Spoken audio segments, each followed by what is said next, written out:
Bem, nós estávamos resolvendo esse problema de flexão composta. Vimos que na seção transversal mais solicitada, a distribuição de tensões normais era alguma coisa assim, né? Na seção mais solicitada tinha esse par de esforços solicitantes e a distribuição de tensões normais era alguma coisa assim. A pergunta era, se o material não resiste à tração, eu tenho de direito que ele vai fissurar aqui onde existe a tendência à tração, onde existiria essa tendência no material não resistente à tração? Nós vimos que não, né? No material não resistente à tração a coisa funciona diferente. Como funciona a coisa no material não resistente à tração? Bom, no material não resistente à tração, o que deve acontecer? O diagrama de tensões normais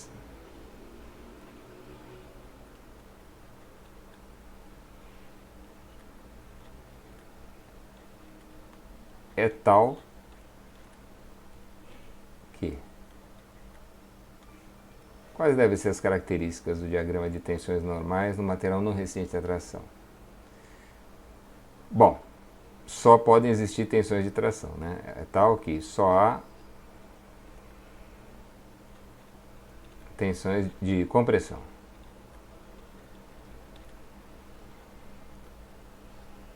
E compressão. Essa é a primeira característica do diagrama de tensões normais. Só pode haver tensões de compressão. Segunda característica. E aqui nós vamos adotar uma hipótese.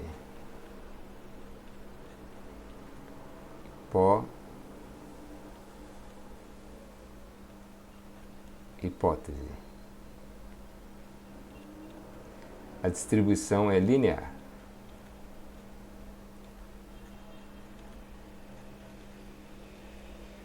A distribuição de tensões normais era não linear no material resistente à tração. Nós vamos admitir que continue valendo essa hipótese. Terceira condição sobre o diagrama de tensões normais do material não resistente à tração. Bom, são as relações entre tensões e esforços solicitantes, que eu acabei de comentar, que tem que continuar valendo, né? Então, o diagrama de sigma do material não resistente à tração é um diagrama linear, que só tem tensões de compressão. A resultante desse diagrama, o diagrama é tal que a resultante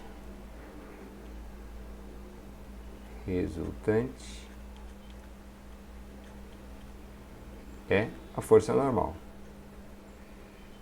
O diagrama tem que ter resultante igual à força normal. E por último, o momento, o diagrama de sigma é tal que o momento da distribuição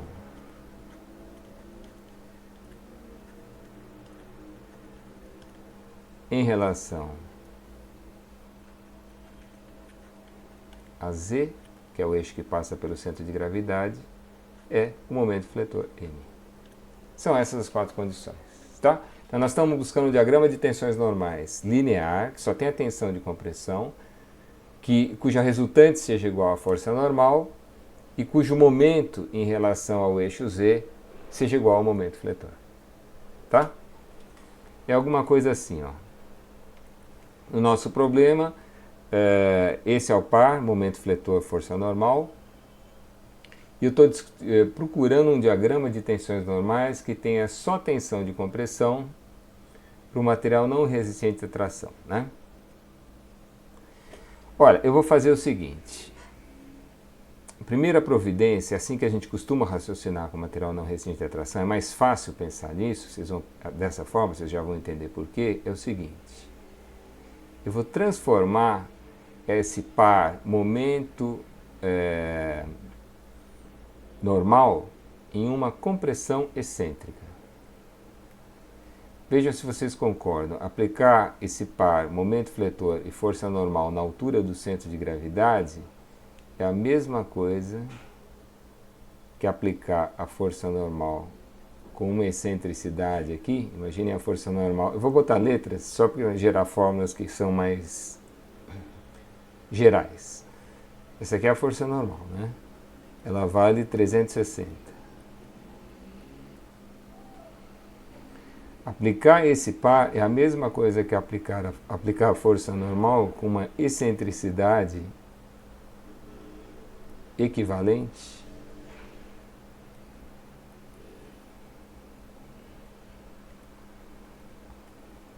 Que eu vou chamar de E. E essa excentricidade equivalente é o momento fletor dividido pela força normal. Certo isso? Esse E aqui eu estou chamando de é uma excentricidade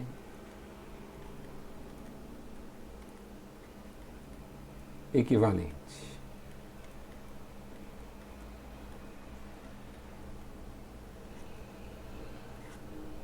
Tá? Isso sempre é verdade, né? O par mn é a mesma coisa que n aplicado com a excentricidade que é m sobre n. Quando eu transportar isso para lá, eu vou multiplicar n por essa excentricidade para ver quem é o momento, né? Muito bem. Nós vamos transformar esse par momento normal numa compressão excêntrica. E o que eu quero agora é buscar um diagrama de tensões normais que tenha essas 4 características. Esse diagrama é alguma coisa assim, ó.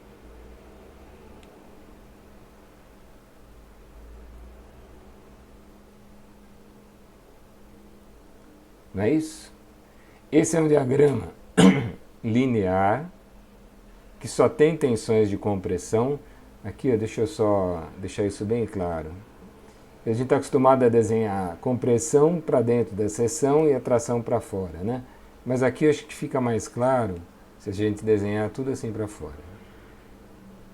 Essas tensões aqui são todas de compressão.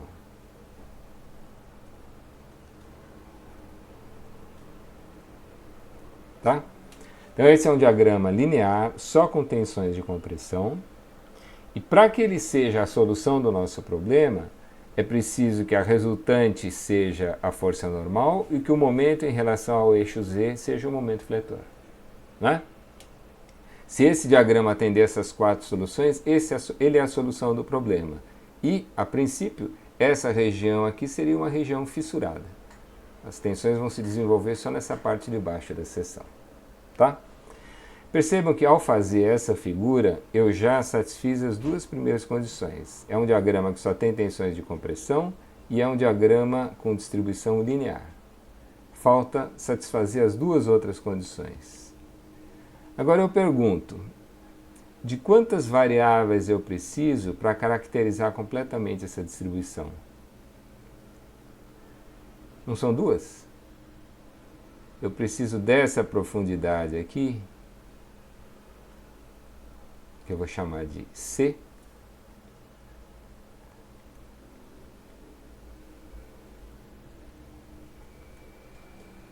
Essa profundidade define a posição da nova linha neutra, né? E preciso dessa tensão máxima, que eu vou chamar do quê? Vamos chamar de sigma zero. Essa tensão máxima. Se eu conhecer essas 2 variáveis, eu caracterizo completamente essa distribuição de tensões. Bom, são 2 incógnitas e 2 equações. É assim que se resolve esse problema, tá?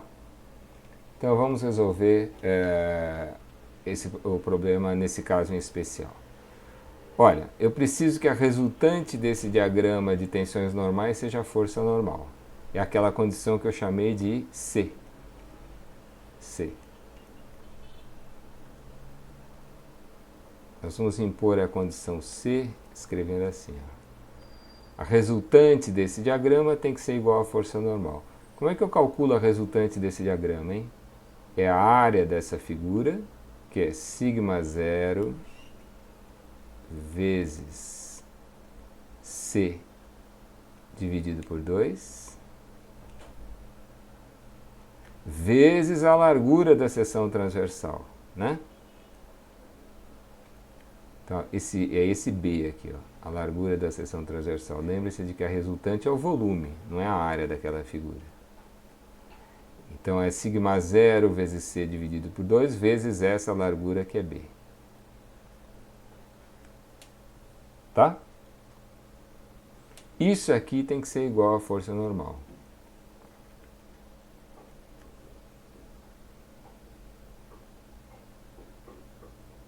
Portanto, o sigma zero, essa tensão máxima, é igual a 2 vezes N sobre BC. Olha, essa é uma fórmula que muita gente decora para usar depois na prova e tal. Na verdade, não precisa decorar. Eu estou só calculando o volume dessa distribuição e impondo que seja igual à força normal. O volume da distribuição só tem essa expressão se a largura daqui até aqui for constante B. Se for uma outra seção transversal, o volume tem que ser calculado de uma outra fórmula.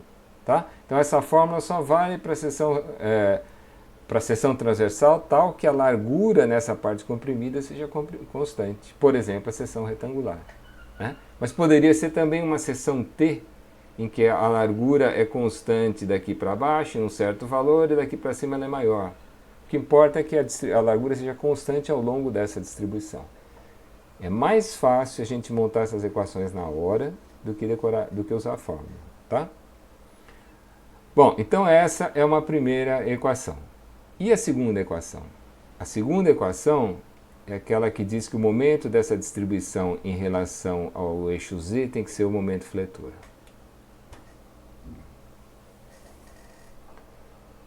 Olha,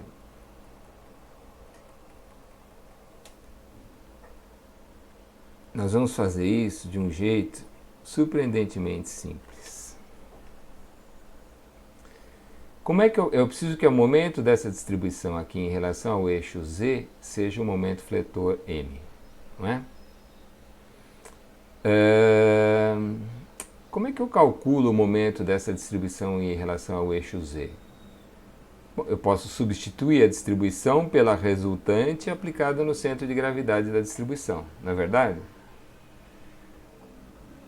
Então vejam se vocês concordam. O centro de gravidade dessa distribuição, se for uma distribuição triangular com largura constante, vai estar em 1/3 da altura.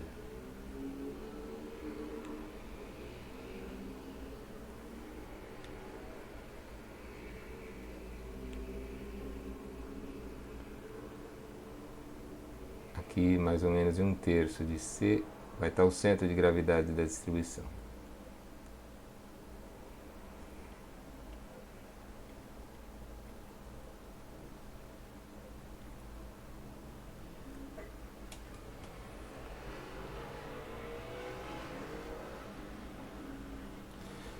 Eu já impus, eu estou querendo buscar esse diagrama amarelo, laranja claro aqui, né? Eu já impus que a resultante dele seja a força normal quando eu escrevi essa equação anterior. Para que o momento... Então, a resultante desse diagrama já é a força normal certa. Vocês concordam que para que o momento dessa distribuição em relação ao eixo Z seja o momento fletor, basta que o centro de gravidade da distribuição coincida com o ponto de aplicação da normal excêntrica? Ou seja, para satisfazer a condição D, basta que essa distância aqui, ó,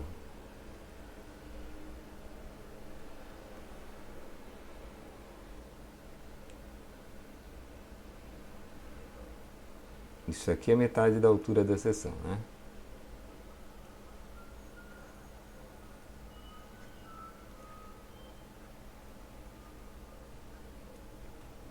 Na seção retangular. Se for outra seção retangular, vai ser uma outra distância.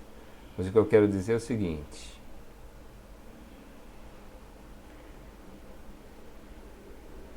Basta que a excentricidade equivalente m sobre n seja igual a h sobre 2 menos c sobre 3.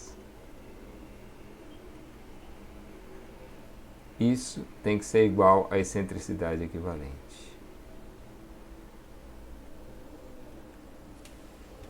Pensem bem. Em que condições esse diagrama amarelo aqui, ou laranja claro, é estaticamente equivalente a essa força normal excêntrica. Ser estaticamente equivalentes quer dizer que tem mesma resultante, tem mesmo momento em relação ao ponto qualquer.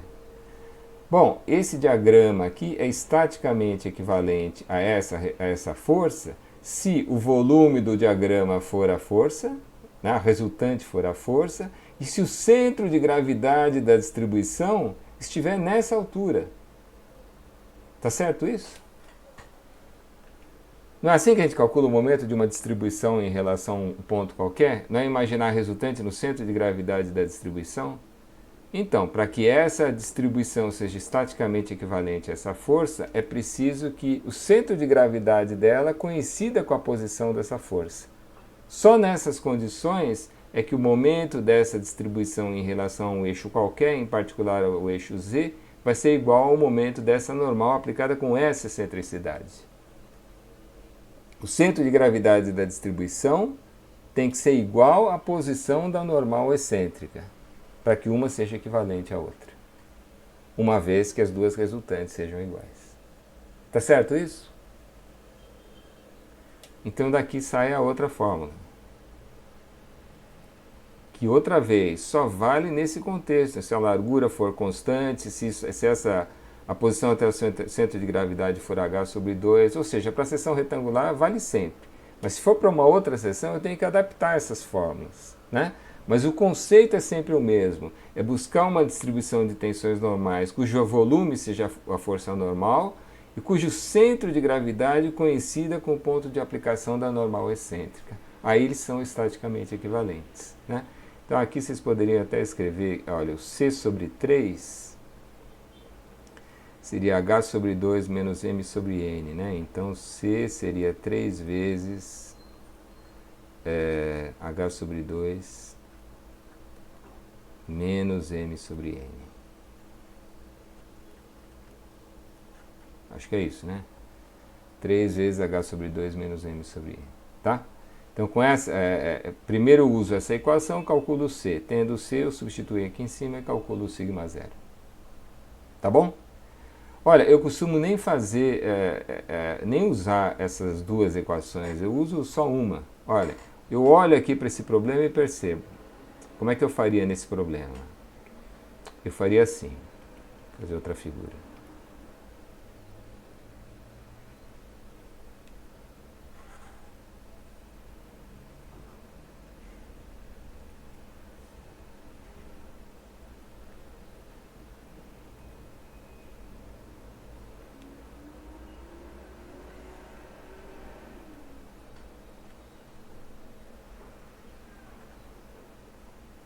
Eu já transformei aquele par numa compressão excêntrica, né? O par MN é igual à força normal de 360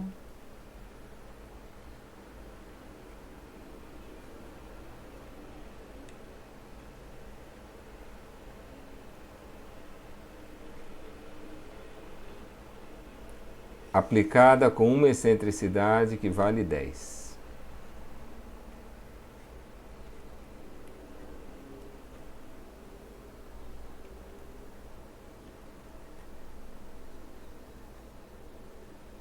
Tá? É o par 3.600, 360. Eu preciso descobrir uma distribuição de tensões normais que se encaixe aí. Ou seja, é uma distribuição triangular tal que o centro de gravidade do triângulo esteja nessa altura. Bom, se a altura da seção aqui é 15, isso aqui é 15, né? A metade da altura da seção é 15.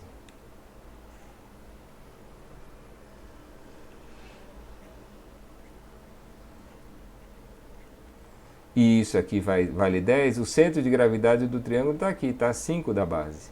Então eu já sei quanto vale, que o triângulo tem que ser assim. Não tem alternativa. O centro de gravidade dele tem que estar a 5 da base. Portanto, a altura do triângulo é 15 e, por coincidência, vai dar exatamente na metade da altura da seção. Eu já sei quem é o C. Tá? Sem usar a fórmula, só raciocinando. Eu procurei uma distribuição cujo centro de gravidade esteja na posição da normal excêntrica. É assim que ela vai dar mesmo momento que a normal excêntrica em relação a um ponto qualquer, em particular o eixo Z. Aí eu preciso só calcular essa tensão máxima aqui, que eu chamei de sigma zero, né? Outra vez, não precisa decorar a fórmula. Como é que eu calculo essa tensão máxima? Eu preciso que o volume dessa distribuição dê 360. Então, sigma zero vezes 15 dividido por 2, que é a área do triângulo, vezes 12, que é a largura da seção, isso vai dar o volume da distribuição, tem que ser igual a 360.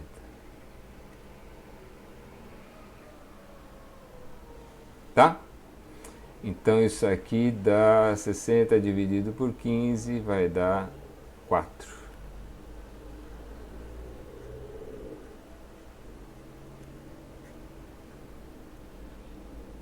Pronto. Está resolvido o problema. Essa distribuição que vai até a metade da altura com essa tensão normal valendo 4 é a distribuição de tensões normais do material não resistente à tração naquela seção transversal. Tá? E, a princípio, dentro desse nosso modelo teórico, daqui até aqui, abre-se uma fissura.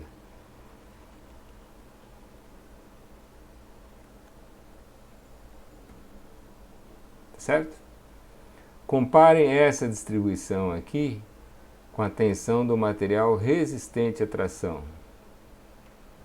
Cadê ela?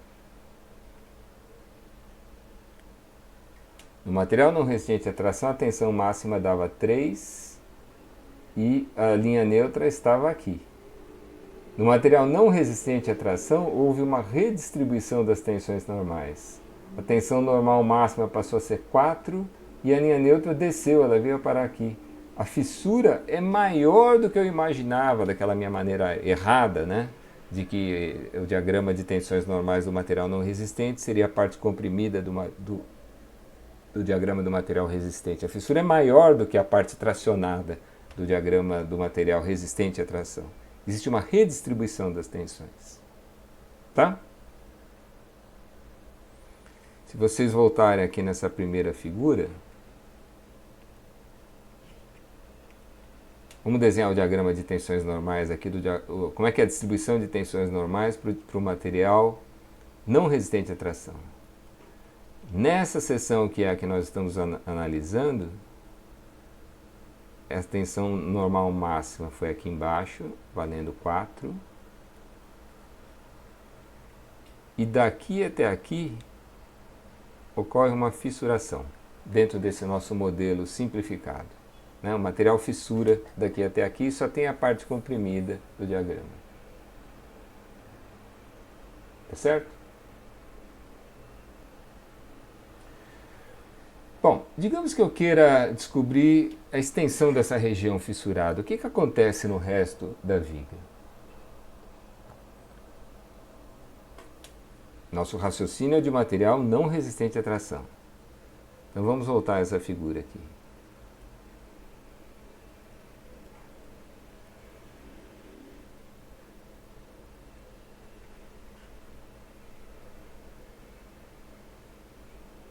Ou talvez essa.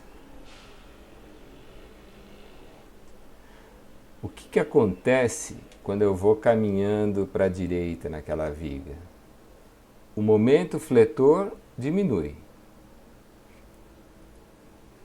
À medida que eu vou andando para a direita, o momento fletor diminui, mas a força normal não muda, ela é constante.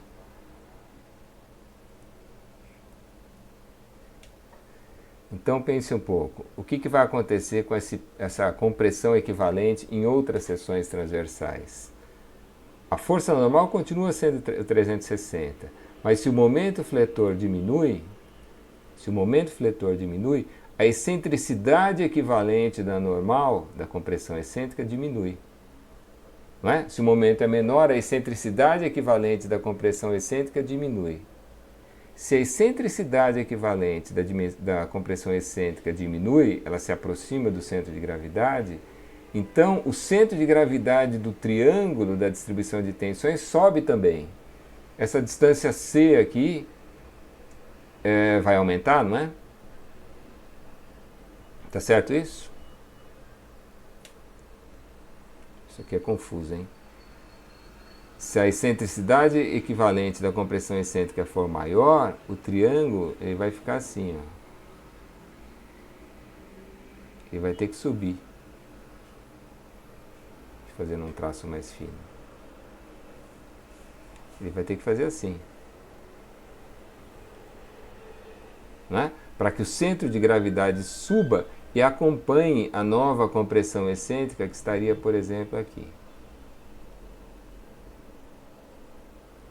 Tá? Se o momento diminui, a excentricidade da compressão excêntrica diminui e, portanto, o centro de gravidade do triângulo sobe.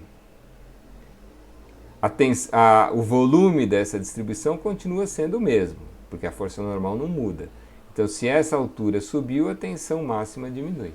É isso que vai acontecendo com o diagrama de tensões normais à medida que o momento fletor vai diminuindo.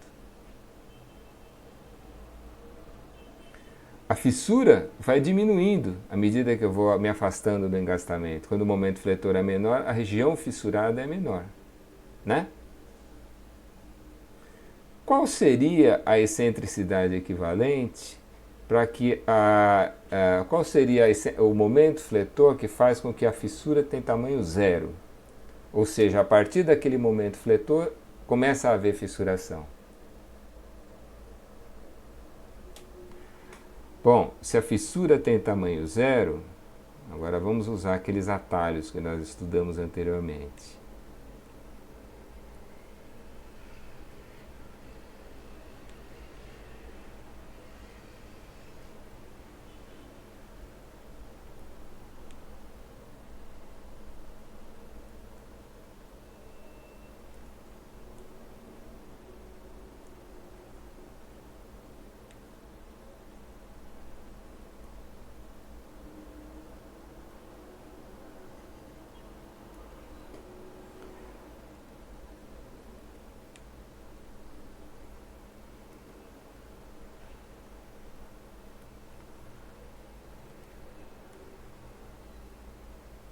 Olha,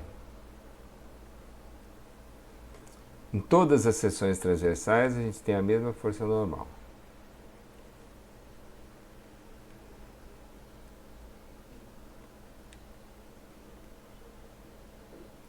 Mesmo N de 360. Agora, em cada seção transversal a gente tem um momento fletor diferente. Tá? Em qualquer seção transversal eu posso transformar esse par numa compressão excêntrica, que é o 360, com uma excentricidade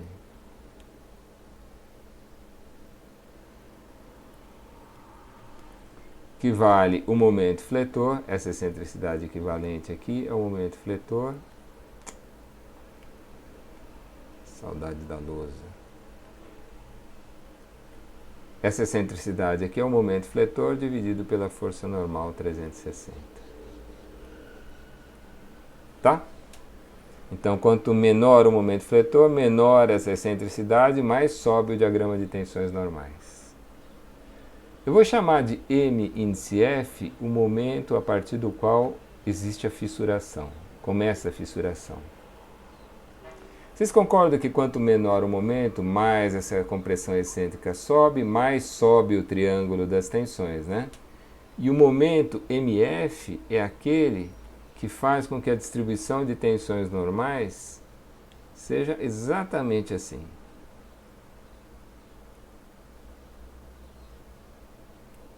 Ou seja, em que a fissura tem tamanho zero. Se o momento for maior do que esse, a força normal, a compressão equivalente desce e quando ela desce, tem que descer o centro de gravidade do diagrama de tensões. Aí começa a fissurar. Né?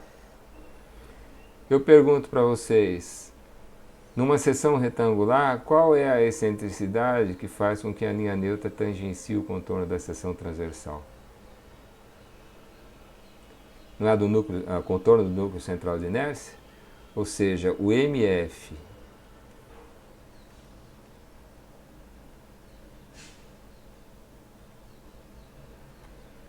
essa excentricidade MF dividido por 360 tem que ser a excentricidade correspondente ao contorno do núcleo central, é o H sobre 6. É nessas condições que a linha neutra tangencia o contorno da seção, né? O H era 30, isso aqui dá 5, portanto isso aqui vai dar isso aqui é 5, né? 30 sobre 6. Portanto, a gente descobre que o momento a partir do qual ocorre a fissuração vai dar 5 vezes isso, dá 1.800.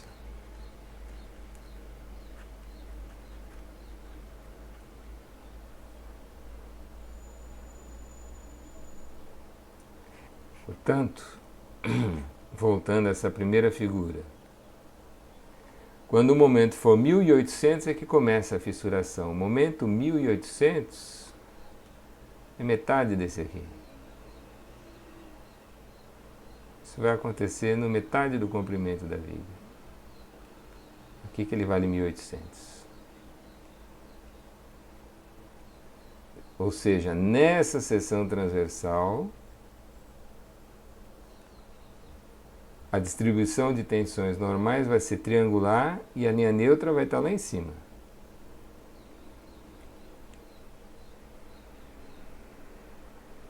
Lembre-se de que a área desse triângulo tem que ser igual à área dessa, já que a largura da seção é constante, para que os volumes sejam iguais, essa área tem que ser igual a essa, né? E nesse caso, a fissura tem tamanho zero. Daqui para cá, o momento cresce. Se o momento crescer, se o momento aumentar, a excentricidade equivalente da compressão excêntrica aumenta, o centro de gravidade do triângulo desce e, portanto, começa a aparecer fissura lá em cima. Ou seja, a fissuração nesse problema ocorre daqui até aqui. Daqui para cá o momento é menor do que 1.800, não existe fissuração. Tá certo? Bom, e como seria essa região fissurada, hein? Olha, isso tudo é uma especulação, né? As coisas não funcionam assim na realidade, mas dentro desse nosso modelo teórico aqui, já que chegamos até aqui, veja o que vai acontecer.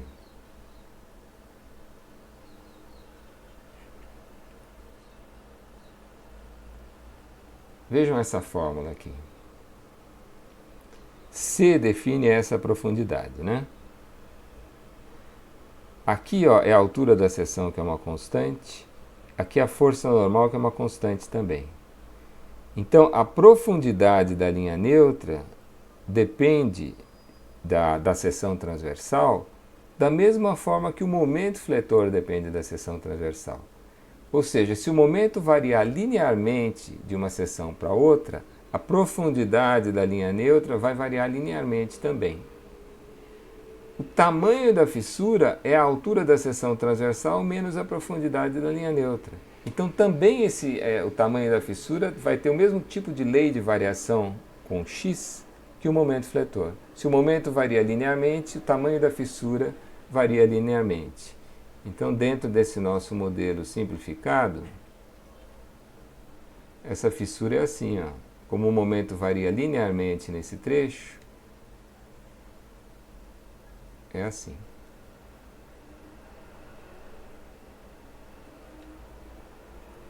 Essa região, a gente diz que é a região fissurada.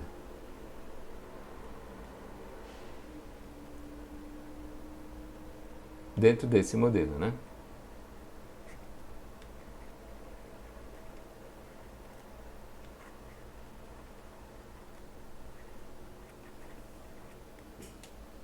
Tá? Se o material não resistir à tração, essa parcela aqui se esborou, o material todo fica fissurado. Todo o resto da viga é submetido à compressão. Só. Se vocês pegarem, por exemplo, essa seção transversal que está aqui, Como que é a distribuição de tensões normais? Bom, vai ser alguma coisa assim, né? Tal que o volume dessa distribuição seja igual ao volume das outras distribuições. E quando eu chegar exatamente nessa seção, a distribuição de tensões normais é constante, porque não existe momento fletor. Tá certo? Então é assim que a gente resolve um problema de material não resistente à atração. Observação final, hein? E aqui todo cuidado é pouco.